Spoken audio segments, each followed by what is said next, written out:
तेव्हा मुख्यमंत्री हे सगळं प्रकरण गांभीर्याने घेतील याची खात्री असल्याचं त्यांनी म्हटलेलं आहे। दरम्यान या क्षणीची ही एक एक्सक्लुझिव्ह दृश्य आपल्या हाती आलेली आहेत। पडळकर आणि आव्हाडांच्या कार्यकर्त्यांमध्ये राड्याची सुरुवात कशी झाली तर पडळकर आपल्या कार्यकर्त्यांसोबत बोलत होते, त्यावेळेला नितीन देशमुख त्या ठिकाणी होते आणि त्यावेळेला पडळकर देखील त्यांच्या अंगावर जाणार होते आणि त्यानंतर त्या पडळकरांना ऋषिकेश टकलेनं अडवलेलं होतं। त्यानंतर पडळकर निघून गेले आणि हाच तो क्षण आहे ज्यावेळेला हा जो संपूर्ण राडा होता त्याची सुरुवात कुठेतरी झालेली होती।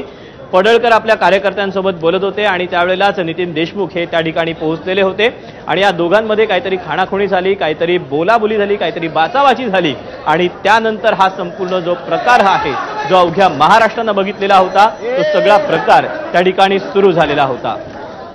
ऋषिकेश टकले हा देखील त्या ठिकाणी उपस्थित होता, त्याने गोपीचंद पडळकरांना अडवलं आणि आतमध्ये जो सगळा प्रकार घडला त्यावेळेला मात्र गोपीचंद पडळकर हे त्या ठिकाणीच होते। ज्यावेळेला त्यांना या सगळ्याबाबत पहिली प्रतिक्रिया विचारण्याचा प्रयत्न एबीपी माझानं केलेला होता त्यावेळेला काय प्रकार घडला हे मला माहिती नसल्याचं गोपीचंद पडळकर यांनी म्हटलेलं होतं आणि या संपूर्ण प्रकरणामध्ये कुठेतरी जबाबदारी झटकण्याचा देखील त्यांनी प्रयत्न केलेला होता। मात्र संपूर्ण जो प्रकार घडला त्यावेळेला मात्र गोपीचंद पडळकर हे त्या ठिकाणीच उभे होते, नितीन देशमुख हे बाजूनं गेले आणि त्यावेळेला या गोपीचंद पडळकर आणि नितीन देशमुख यांच्यामध्ये काहीतरी बोलाबोली झाली, काहीतरी बाचाबाची झालेली होती आणि त्यानंतर ऋषिकेश टकले आणि नितीन देशमुख या दोघांमध्ये संपूर्ण झालेली जी काही हाणामारी होती ही हाणामारी अवघ्या महाराष्ट्रानं बघितली।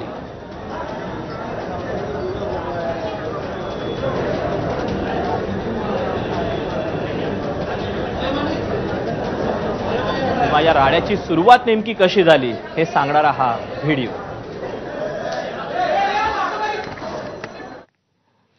राज्यातील